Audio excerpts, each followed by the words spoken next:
Ever wonder what that is when you crack your knuckles? It's not your bones breaking. Inside your joints is an empty space.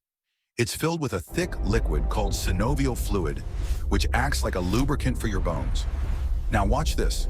When you stretch the joint, you rapidly lower the pressure inside, causing gases dissolved in that fluid to form a tiny bubble. And here's the magic. The pop you actually hear, it's the sound of that bubble rapidly collapsing on itself. It then takes about 20 minutes for the gas to redissolve before you can do it.